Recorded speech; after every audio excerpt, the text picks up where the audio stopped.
Assalamualaikum warahmatullahi wabarakatuh. Salam sejahtera, Om Swastiastu untuk kita semuanya. Selamat malam.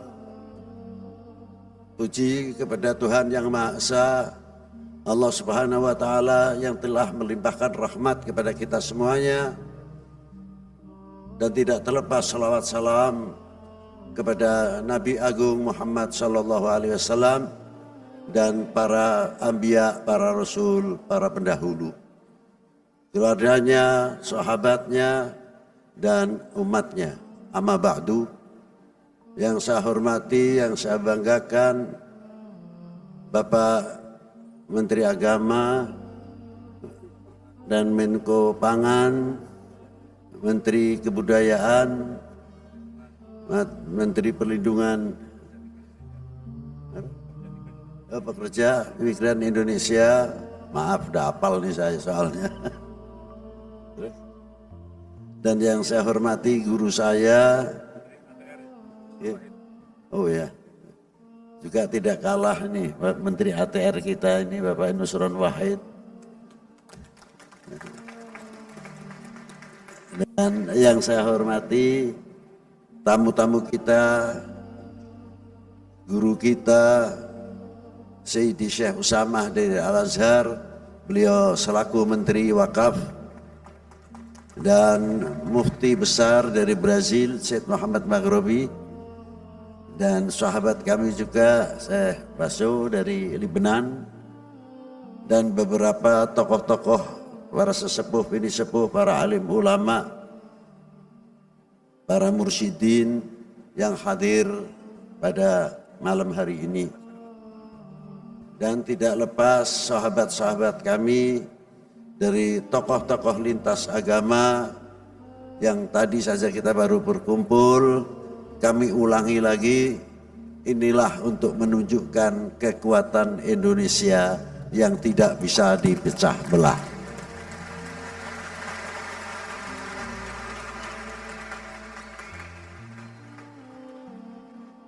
Hadirin wal hadirat rahimakumullah. Tadi kita telah be'ah bersama-sama mengambil kalimah la ilaha illallah untuk mempoles hati kita. Kita sudah dibiasakan, entah itu dari wudhu ataupun dari cuci muka sampai mandi, untuk menghilangkan segala kotoran-kotoran apa yang ada di dalam dohir kita. Itu tidak terlepas. Yang kita tanya, secara dunia tarekah mengajarkan, wudhu kita ini telah membuahkan apa? Mata kita itu kan selalu tercuci, walaupun tidak menjadi rukun dalam wudhu. Tapi bagian muka ini tersuci semuanya sampai mulut. Kalau kita bisa menjaga hasil wudhu, mata ini tidak akan melihat satu aib.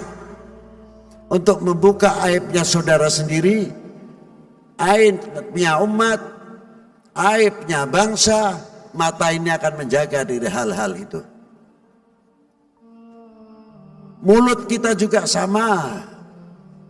Mulut kita karena sering terkena air wudhu juga terjaga dari omongan-omongan yang akan mengadu domba antar umat, yang akan mengadu domba bangsa ini, sehingga timbul satu perpecahan-perpecahan yang hingga menggoyahkan NKRI.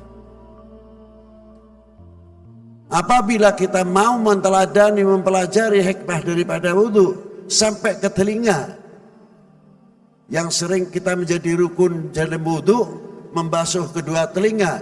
Telinga itu pun akan mempunyai filter yang luar biasa, tidak mudah menerima hoax, menerima lain-lain yang berdampak akibat memecah belah umat atau memecah belah bangsa. Belum kalimah la ilaha illallah yang selalu akan mempoles dalam hati, yang akan membersihkan dari kibir, dengki, hasud, sombong, dan lain sebagainya, lain-lainnya paling banyak di sini, bukan di sini. Tempatnya kibir, takabur, sombong, ya di sini. Kapan kita akan membersihkan? Maka dari inilah pentingnya tarekah, bukan sekadar kita zikir la ilaha illallah, la ilaha illallah. Kalau zikir ini betul-betul mampu membersihkan hati, dampak yang paling istimewa adalah kepikiran. Otak kita akan tercuci dengan bersih sehingga menemukan pola pikir memajukan intelektual yang luar biasa. Dalam dunia ekonomi, dalam dunia pertanian, dalam dunia cinta bangsa, dalam cinta negara, sehingga kekuatan tarekah paling tidak akan menjadi bagian daripada pertahanan nasional. Tadi kita baru-baru melakukan Indonesia Raya. Apa sih istimewanya lagu Indonesia Raya? Sering saya tanyakan. Apa istimewanya? Wib, lagu itu kan lagu kebanggaan bangsa. Ya otomatis. Jelas. Di sini ada luar biasa hanya 2 huruf. K sama U. Tidak menggunakan kalimah kami, tidak menggunakan kalimah saya atau kita, tapi yang ada ku. Indonesia tanah airku. Tanah tumpah berarti kita ini ikrar. Indonesia tanah tumpah, benar, betul. Tanggung jawab kalian, kita ini telah mengakui Indonesia tanah airku, tanah tumpah darahku. Sejauh mana? Jawab. Buktikan kita menjadi bangsa yang bertanggung jawab karena berani berikrar Indonesia tanah airku, tanah tumpah darahku.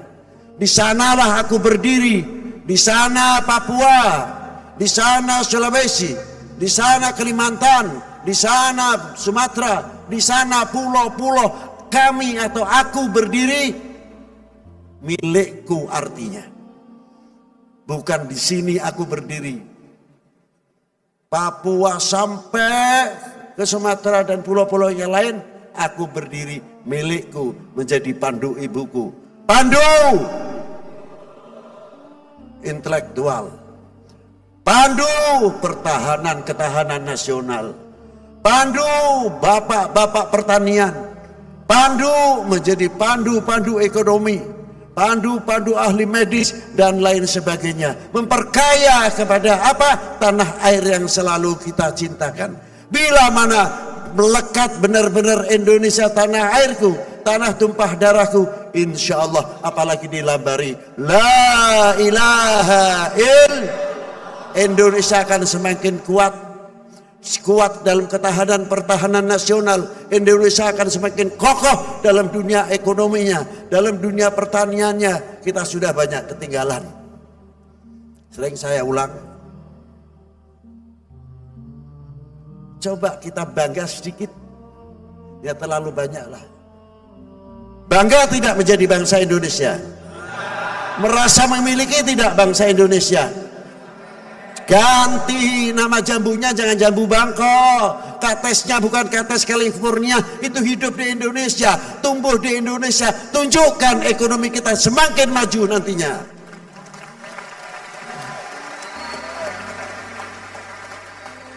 Takut kalau tidak menggunakan Bangkok tidak laku? Aneh bin ajaib. Negara lain sudah maju luar biasa, membuat nuklirnya, membuat sekat dan lain sebagainya. Kita masih ribut saja. Malu dong kepada pendiri bangsa ini. Kita pernah adil apa? Angkat bambu runcing? Tidak. Apalagi manggul senjata melawan penjajah? Tidak. Kita tinggal menjaga keuhuhan, kekuatan supaya Indonesia tidak dipecah belah. Bagian daripada terima kasih kita kepada para leluhur kami, sehingga tidak menjadi bangsa yang mengecewakan para beliau. Wahai bangsaku yang kubanggakan, relakah negerimu terpecah belah? Jawab yang keras. Jaga kesatuan, persatuan. Wassalamualaikum warahmatullahi wabarakatuh.